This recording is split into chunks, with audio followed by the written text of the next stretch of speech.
नमस्कार दर्शक बंधु, आज हेउची 6 डिसेम्बर शनिवार। चलतु आज दिनर किछि मुख्य खबर उपरे नजर पकाइबा सहित किछि स्वास्थ्य संबंधी विषय रे जानिबा, ता सहित आपणकर आज दिनर राशिफल विषय रे मध्य जानिबा। प्रथमे रहिछि बंद होई जिवो एई 6टी प्रमुख बैंक। एथिरे आपणक अकाउंट थिले कौन करिवे जानतु। केंद्र सरकार बैंक मिश्रण उपरे जोर देइछंती। एही क्रम रे आहुरी 6टी बैंक मिश्रण होई पारे। केंद्र सरकार पुणी थरे बैंकिंग क्षेत्र रे बड़ परिवर्तन पई प्रस्तुति करूछंती।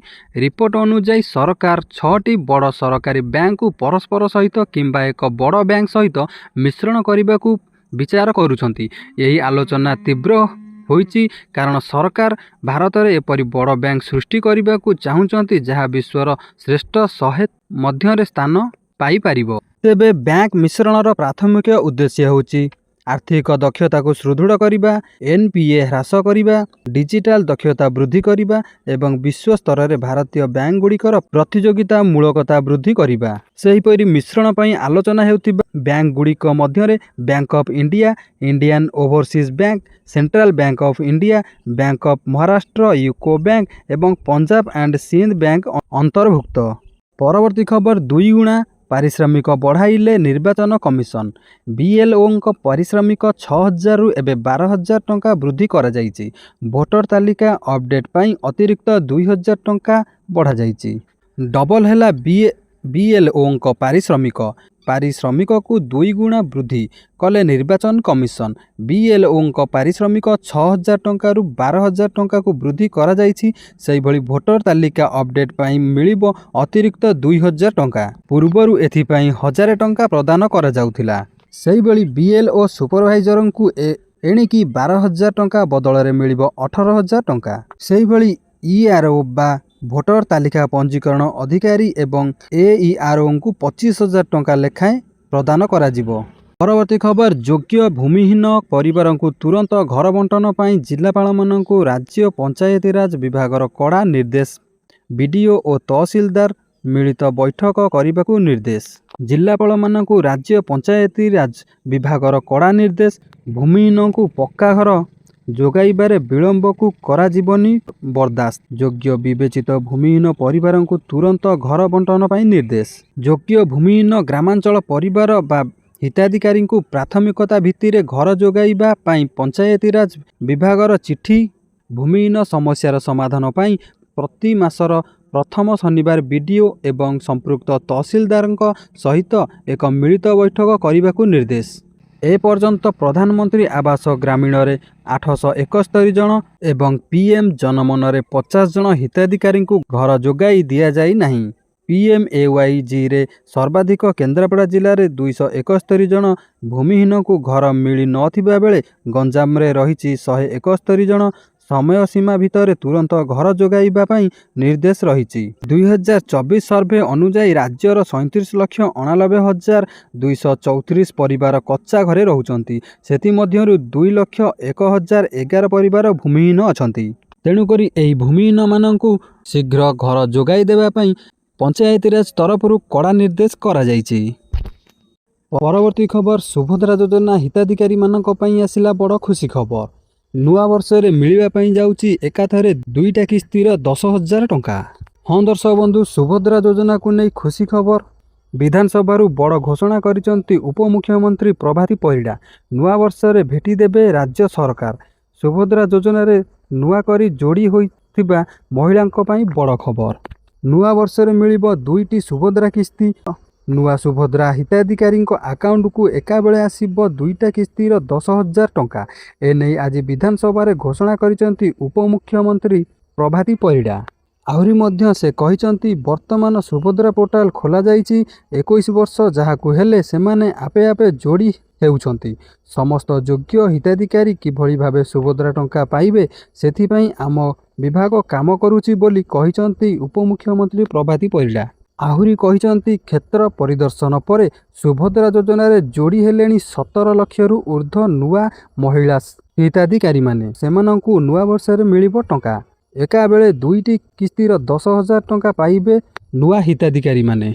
वर्तमान सुधा 1,03,89,801 जन महिला प्रथम द्वितीय किस्ती पाइचंती। सेही भली मोट 97,51,469 ଜଣ ମହିଳା ସୁଭଦ୍ରା ଯୋଜନାର ତୃତୀୟ କିସ୍ତି ଟଙ୍କା ପାଇସାରିଛନ୍ତି। ANM ପରୀକ୍ଷାର ପ୍ରଶ୍ନପତ୍ର ଲିକ୍କୁ ନେଇ ପରୀକ୍ଷାକୁ ସ୍ଥଗିତ କରାଯାଇଛି। ତେବେ ପରୀକ୍ଷାର 3 ଘଣ୍ଟା ପୂର୍ବରୁ ଲିକ୍ ହୋଇଥିଲା ANM ପ୍ରଶ୍ନପତ୍ର। ମାଲକାନଗିରି ଓ ବଲାଙ୍ଗୀରରେ ଏହି ପ୍ରଶ୍ନପତ୍ର ଲିକ୍ ହେବାର ସୂଚନା ମିଳୁଛି।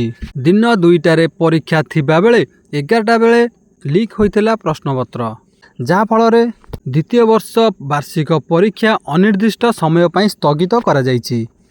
ପରବର୍ତ୍ତୀ ଖବର, ଲଗାତାର ଚତୁର୍ଥ ଦିନ ପାଇଁ କୋମାରେ ଇଣ୍ଡିଗୋ ଏୟାରଲାଇନ୍ସର ବିମାନ ସେବା। ଦିଲ୍ଲୀ ଏୟାରପୋର୍ଟରୁ ସବୁ ବିମାନ ଉଡ଼ାଣ ଆଜି ବାତିଲ। ମଧ୍ୟରାତ୍ରି ଯାଏଁ ଦିଲ୍ଲୀରୁ ସମସ୍ତ ଘରୋଇ ବିମାନ ଉଡ଼ାଣ ବାତିଲ କରିଛି ଇଣ୍ଡିଗୋ। ଫଳରେ ଏୟାରପୋର୍ଟରେ ହନ୍ତସନ୍ତ ହେଉଛନ୍ତି ଯାତ୍ରୀ।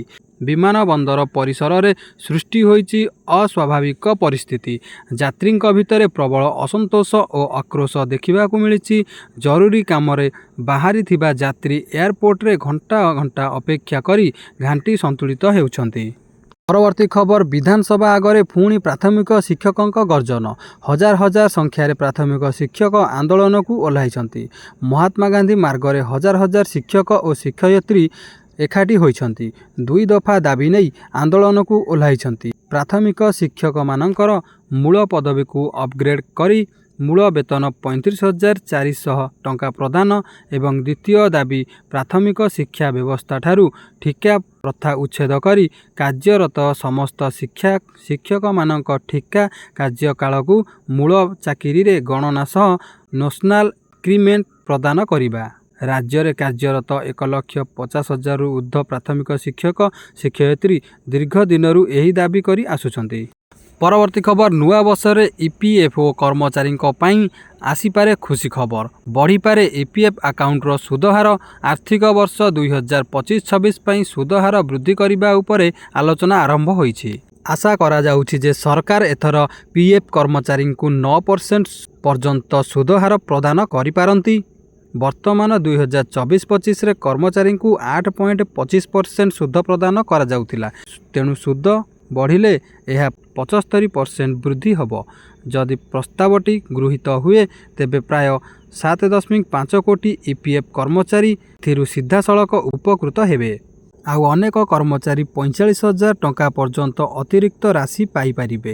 EPFO ଦ୍ୱାରା ଖୁବ୍ ଶୀଘ୍ର ଏନେଇ ସମ୍ପୂର୍ଣ୍ଣ ବିବରଣୀ ପ୍ରକାଶ କରାଯିବ। ପରବର୍ତ୍ତୀ ଖବର, ରୁଷିଆଠାରୁ S-500 ପ୍ରତିରକ୍ଷା କିଣିବ ଭାରତ। ଦୃଢ଼ ହେବ ରୁଷ ଆଉ ଭାରତ ସମ୍ପର୍କ।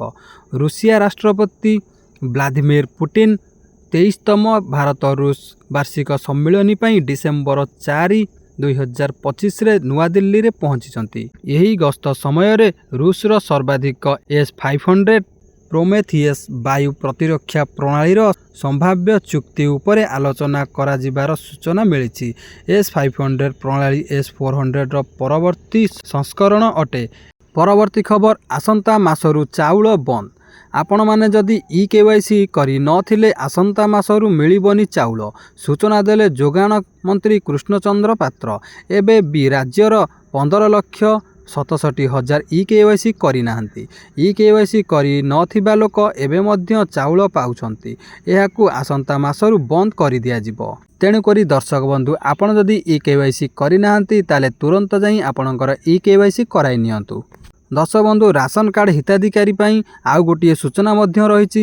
ଲଗାତାର 6 ମାସ ଧରି ରାସନ ସାମଗ୍ରୀ ନ ଉଠାଇଥିଲେ କଟିଯିବ ରାସନ କାର୍ଡ଼ ଏବଂ ଅନ୍ୟ ରାଜ୍ୟରୁ ନିଜ ଆଧାର କାର୍ଡ଼ ବ୍ୟବହାର କରି ରାସନ କାର୍ଡ଼ ହାତେଇଥିଲେ ଏବଂ ରାସନ ଉଠାଇଥିଲେ କଟିବ ରାସନ କାର୍ଡ଼। ପରବର୍ତ୍ତୀ ଖବର, ମୁଖ୍ୟମନ୍ତ୍ରୀ କଲେ ଘୋଷଣା 300 ଟଙ୍କାରେ ମିଳିବ ଗ୍ୟାସ୍ ସିଲିଣ୍ଡର। ଆସାମର ମୁଖ୍ୟମନ୍ତ୍ରୀ ହେମନ୍ତ ବିଶ୍ବ ଶର୍ମା ମଧ୍ୟବିତ୍ତ ପରିବାର ପାଇଁ ଏକ ବଡ଼ ଆଶ୍ୱସ୍ତି ଘୋଷଣା କରିଛନ୍ତି। ସେ କହିଛନ୍ତି ଯେ ରାଜ୍ୟର ଲକ୍ଷ ଲକ୍ଷ ପରିବାର ପାଇଁ ପ୍ରତି ସିଲିଣ୍ଡର 300 ଟଙ୍କାରେ ରନ୍ଧନ ଗ୍ୟାସ୍ ଖୁବ୍ ଶୀଘ୍ର ବାସ୍ତବତାରେ ପରିଣତ ହେବ। ତେବେ ସେ ଆହୁରି କହିଛନ୍ତି, ଉଜ୍ଜ୍ୱଳା ଯୋଜନା ଅଧୀନରେ ହିତାଧିକାରୀମାନଙ୍କୁ LPG ସିଲିଣ୍ଡର ଉପରେ 250 ଟଙ୍କାର ସବସିଡି ପ୍ରଦାନ କରାଯିବ। ପରବର୍ତ୍ତୀ ଖବର, ଶସ୍ତା ହୋଇପାରେ ଗୃହ ଯାନବାହନ ଋଣ କିସ୍ତି। ରେପୋ ହାର 25 ବେସିସ୍ ପଏଣ୍ଟ କମାଇଲେ ରିଜର୍ଭ ବ୍ୟାଙ୍କ। ଭାରତୀୟ ରିଜର୍ଭ ବ୍ୟାଙ୍କ ପକ୍ଷରୁ ରେପୋ ହାର 25 ବେସିସ୍ ପଏଣ୍ଟ 0.25% ହ୍ରାସ କରାଯାଇଛି। ଏହି ହ୍ରାସ ସହ ରେପୋ ହାର 5.25% ପହଞ୍ଚିଛି। ଏହା ଫଳରେ ଗୃହ ଓ ଯାନବାହନ ଋଣ EMI ଶସ୍ତା ହେବାର ସମ୍ଭାବନା ରହିଛି। ଗତ 3 ତାରିଖରୁ ଆରମ୍ଭ ହୋଇଥିବା ରିଜର୍ଭ ବ୍ୟାଙ୍କର ମୁଦ୍ରାନୀତି କମିଟି ବୈଠକର ଶେଷ ଦିନରେ ଆଜି ଗଭର୍ଣ୍ଣର ସଞ୍ଜୟ ମାଲହୋତ୍ରା ଏହି ବୈଠକରେ ନିଆଯାଇଥିବା ମୁଖ୍ୟ ନିଷ୍ପତ୍ତି ସମ୍ପର୍କରେ ଘୋଷଣା କରିଛନ୍ତି। ପରବର୍ତ୍ତୀ ଖବର, ଫେବୃଆରୀ 19ରୁ ମାଟ୍ରିକ ପରୀକ୍ଷା। ଗଣିତ ପରୀକ୍ଷାରେ ଛାତ୍ରଛାତ୍ରୀଙ୍କୁ ଦିଆଯିବ ଅଧିକ 15 ମିନିଟ୍। ତେବେ ଆସିଲା ମାଟ୍ରିକ ପରୀକ୍ଷା ତାରିଖ। ଫେବୃଆରୀ 19ରୁ ମାଟ୍ରିକ ଏକ୍ଜାମ୍। ମାଧ୍ୟମିକ ଶିକ୍ଷା ପରିଷଦ ପକ୍ଷରୁ ତାରିଖ ଘୋଷଣା ହୋଇଛି। ଫେବୃଆରୀ 19ରୁ ପରୀକ୍ଷା ଆରମ୍ଭ ହୋଇ ମାର୍ଚ୍ଚ 2 ତାରିଖ ଯାଏଁ ଚାଲିବ। ସକାଳ 9ଟାରୁ 11:30 ଯାଏଁ ଚାଲିବ ପରୀକ୍ଷା। ତେବେ ଗଣିତ ପରୀକ୍ଷାରେ ଛାତ୍ରଛାତ୍ରୀଙ୍କୁ ଦିଆଯିବ ଅଧିକ 15 ମିନିଟ୍ ସମୟ। ଫେବୃଆରୀ 19 ପ୍ରଥମ ଦିନରେ ମାତୃଭାଷା ପରୀକ୍ଷା ହେବ। 21 ତାରିଖରେ ଇଂରାଜୀ, 23ରେ ସଂସ୍କୃତ, ହିନ୍ଦୀ, 25ରେ ବିଜ୍ଞାନ ପରୀକ୍ଷା ରହିଛି। ସେହିପରି ଫେବୃଆରୀ 27ରେ ସାମାଜିକ ବିଜ୍ଞାନ ଓ ମାର୍ଚ୍ଚ 2ରେ ଗଣିତ ପରୀକ୍ଷା ଦେବେ ଛାତ୍ରଛାତ୍ରୀ। ପରବର୍ତ୍ତୀ ଖବର, 10ମ ଯୁକ୍ତ 2 ଛାତ୍ରଛାତ୍ରୀଙ୍କ ପାଇଁ ବଡ଼ ଖବର। ଆସିଲା ପ୍ରାକ୍ଟିକାଲ ପରୀକ୍ଷା ଗାଇଡ଼ଲାଇନ୍। CBSE ବୋର୍ଡ଼ ପରୀକ୍ଷା 2026ର ପ୍ରାକ୍ଟିକାଲ ପରୀକ୍ଷା ପାଇଁ ଜାରି ହୋଇଯାଇଛି ନୂଆ SOP ଓ ଗାଇଡ଼ଲାଇନ୍। ଏହାକୁ କଡ଼ାକଡ଼ି ପାଳନ କରିବେ ସ୍କୁଲ। ଜାନୁଆରୀ 1ରୁ ଆରମ୍ଭ ହେବ ପ୍ରାକ୍ଟିକାଲ ପରୀକ୍ଷା। ଫେବୃଆରୀ 14ରେ ସରିବ। ୱିଣ୍ଟର ବାଉଣ୍ଡ ସ୍କୁଲଗୁଡ଼ିକରେ ନଭେମ୍ବର 6ରୁ ଡିସେମ୍ବର 6 ପର୍ଯ୍ୟନ୍ତ ଚାଲିବ ପରୀକ୍ଷା। SOP ଅନୁସାରେ ମୂଲ୍ୟାଙ୍କନ ଦିନ ହିଁ CBSE ୱେବ୍ ପୋର୍ଟାଲରେ ଅପଲୋଡ଼ ହେବ ମାର୍କ। ସଠିକ୍ ମାର୍କ ଅପଲୋଡ଼ କରାଯିବ, ତାହା ନିଶ୍ଚିନ୍ତ କରିବେ school internal examiner, external examiner. Upload ହୋଇନଥିବା ମାର୍କ ପରବର୍ତ୍ତୀ ସମୟରେ ସଂଶୋଧିତ ହୋଇପାରିବ ନାହିଁ। ଏନେଇ ବିଶେଷ ସତର୍କତା ଅବଲମ୍ବନ କରିବାକୁ ଦିଆଯାଇଛି ନିର୍ଦ୍ଦେଶ। ଦର୍ଶକ ବନ୍ଧୁ, ଏବେ ଆସନ୍ତୁ ଜାଣିବା ଆପଣଙ୍କର ସ୍ୱାସ୍ଥ୍ୟ ସମ୍ବନ୍ଧୀୟ ବିଷୟରେ। ଆଜି ଆମେ ଜାଣିବା ବ୍ରେନ୍ ହାମରେଜ୍ ବିଷୟରେ। ବ୍ରେନ୍ ହାମରେଜ୍ ହେଉଛି ମସ୍ତିଷ୍କରେ ଶିରା ଫାଟି ରକ୍ତସ୍ରାବ ହେବା, ଯାହା ଜୀବନ ପ୍ରତି ବିପଦ ସୃଷ୍ଟି କରେ ଏବଂ ତୁରନ୍ତ ଚିକିତ୍ସା ଆବଶ୍ୟକ। ଏହାର ମୁଖ୍ୟ ଲକ୍ଷଣଗୁଡ଼ିକ ହେଲା ଭୟଙ୍କର ମୁଣ୍ଡବିନ୍ଧା ଏବଂ ବାନ୍ତି, ମୁହଁ, ହାତ ବା ଗୋଡ଼ରେ ଦୁର୍ବଳତା କିମ୍ବା ପକ୍ଷାଘାତ, ଦୃଷ୍ଟିଶକ୍ତିରେ ସମସ୍ୟା, ମୁଣ୍ଡ ବୁଲାଇବା ଏବଂ ସନ୍ତୁଳନ ହରାଇବା, କଥା କହିବାରେ ବା ବୁଝିବାରେ ଅସୁବିଧା। ବିପଦ କାରଣ: ଉଚ୍ଚ ରକ୍ତଚାପ, ଧୂମପାନ, ମଧୁମେହ, ମୋଟାପଣ ଏବଂ ଅତ୍ୟଧିକ ମଦ୍ୟପାନ। ଏହି ଲକ୍ଷଣ ଦେଖାଗଲେ ବିଳମ୍ବ ନ କରି ତୁରନ୍ତ ଡାକ୍ତରଙ୍କ ସହାୟତା ନିଅନ୍ତୁ। ତାହେଲେ ଦର୍ଶକ ବନ୍ଧୁ, ଏବେ ଆସନ୍ତୁ ଜାଣିବା ଆଜି ଦିନର ରାଶିଫଳ ବିଷୟରେ। ପ୍ରଥମେ ରହିଛି ମେଷ ରାଶି। ଏହି ରାଶିର ଲୋକମାନେ ଅଫିସରେ ନିଜକୁ ବ୍ୟସ୍ତ ରଖିବେ ଏବଂ କାର୍ଯ୍ୟରେ ଧ୍ୟାନ ଦେବେ। ବ୍ୟବସାୟ କରୁଥିବା ଲୋକେ ନିଜ ପ୍ରୟାସରେ ସଫଳ ହେବେ। ବୃଷ ରାଶି। ଏହି ରାଶିର ଲୋକମାନେ ବ୍ୟବସାୟର ନୂଆ ଯୋଜନାରେ ସଫଳ ହେବେ। କୌଣସି କାମ କରିବା ପୂର୍ବରୁ ଚିନ୍ତା କରି କରିବେ। ଆପଣ ଆର୍ଥିକ ସ୍ଥିତିରେ ସୁଧାର ଆସିବ, ଯାହାଦ୍ୱାରା ଆପଣ ନିଜ ଜୀବନରେ ସଫଳତା ପାଇପାରିବେ। ମିଥୁନ ରାଶି। ଏହି ରାଶିର ଲୋକମାନେ କୌଣସି ନୂଆ କାମକୁ କରିବାକୁ ଚେଷ୍ଟା କରୁଥିଲେ ସେଥିରେ ସଫଳ ହେବେ। ଆପଣଙ୍କ ଘରର ବାତାବରଣରେ ନୂଆ ପରିବର୍ତ୍ତନ ଆସିପାରେ। କର୍କଟ ରାଶି। ଏହି ରାଶିର ଲୋକମାନେ ନିଜ ବଚନର ସଠିକ୍ ଉପଯୋଗ କରନ୍ତୁ, ନଚେତ୍ କିଛି ଲୋକଙ୍କ ସହ ଆପଣଙ୍କର ସମ୍ପର୍କ ଖରାପ ହୋଇପାରେ, ସେଥିପ୍ରତି ଧ୍ୟାନ ରଖନ୍ତୁ। ସିଂହ ରାଶି। ଏହି ରାଶିର ଲୋକମାନଙ୍କର ଚେଷ୍ଟାରେ ସଫଳତା ମିଳିପାରେ। ବିଦେଶରେ କାମ କରିବାକୁ ଆଜି ଆପଣଙ୍କୁ ସୁଯୋଗ ମିଳିବ। ଧନଲାଭର ଯୋଗ ରହିଛି। କନ୍ୟା ରାଶି। ଏହି ରାଶିର ଲୋକମାନଙ୍କର ଦାମ୍ପତ୍ୟ ଜୀବନରେ ସ୍ୱାମୀ ଓ ସ୍ତ୍ରୀଙ୍କ ସମ୍ପର୍କରେ ମଧୁରତା ଆସିବ। କର୍ମକ୍ଷେତ୍ରରେ ଆପଣଙ୍କ ଦକ୍ଷତାର ପରୀକ୍ଷା କରାଯିବ। ସେହି ପରୀକ୍ଷାରେ ଆପଣ ସଫଳ ମଧ୍ୟ ହେବେ। ତୁଳା ରାଶି। ଏହି ରାଶିର ଲୋକମାନଙ୍କର ବ୍ୟବସାୟରେ କୌଣସି କାରଣରୁ ସମସ୍ୟା ହୋଇପାରେ, ସେଥିପ୍ରତି ସତର୍କ ରୁହନ୍ତୁ। ନିଜଠାରୁ ବଡ଼ ଭାଇ ଓ ଭଉଣୀଙ୍କର ସହଯୋଗ ଆପଣଙ୍କୁ ଜୀବନରେ ଆଗକୁ ବଢ଼ାଇବାକୁ ପ୍ରେରଣା ଦେବ। ବିଛା ରାଶି। ଏହି ରାଶିର ଲୋକମାନେ ଯଦି ନୂଆ କାମ କରିବାକୁ ଚାହୁଁଛନ୍ତି, ତେବେ ଆଜି ଦିନଟି ଆପଣଙ୍କ ପାଇଁ ଶୁଭ ଅଟେ। ଆପଣଙ୍କୁ ନିଜ କାମକୁ ଆଗକୁ ବଢ଼ାଇବା ପାଇଁ ନୂଆ ସୁଯୋଗ ମିଳିବ। ସେଥିପ୍ରତି ଧ୍ୟାନ ଦେଇ ଭବିଷ୍ୟତରେ ଆଗକୁ ବଢ଼ନ୍ତୁ। ଧନୁ ରାଶି। ଏହି ରାଶିର ଲୋକମାନେ ନିଜ ବ୍ୟବସାୟକୁ ନେଇ ବ୍ୟସ୍ତ ରହିବେ। ପରିବାରର ଲୋକଙ୍କ ସହ ଅଧିକ ସମୟ ବିତାଇବାକୁ ଚେଷ୍ଟା କରନ୍ତୁ। ଦାମ୍ପତ୍ୟ ଜୀବନରେ କିଛି ନୂଆ ପରିବର୍ତ୍ତନ ଆସିପାରେ। मकर राशि यही राशिर लोक माने निज परिवार लोकों सह भल समय अतिबाहित करेंगे। व्यवसाय रे भल लाभ मिलिबो। निज निष्पत्ति उपरे भल भावरे चिंता करंतु। आपणकु कौनसी कारणरू शुभ खबर मिली पारे। कुंभ राशि यही राशिर लोक माने ऑफिस रे निजर दक्षता पई प्रशंसा पाइबे। सांगसाथी सह अधिक समय बिताई पारंती। आर्थिक खर्चरू निजकु बंचाई रखंतु। दुखी गरीबों को साहाय्य करंतु। छात्र माने निज परीक्षा रे सफल हेबे। मीन राशि यही राशिर लोक माने निज काम रे व्यस्त रहिबे। आपण निज संपत्ति जड़ित कौनसी काम रे मानसिक चिंतारे रहिबे। निज परिवार लोकों सह कौनसी समारोह रे जोग देबे। आज आपणकर आर्थिक स्थिति भल रहिबो। दर्शक बंधु जदि वीडियोटी भल लगी थाए लाइक करंतु, शेयर करंतु। जदि चैनल को नुआ करी आछंती चैनल को सब्सक्राइब करी पाखे थिबा बेल आइकन को प्रेस करंतु। रहूची जय जगन्नाथ।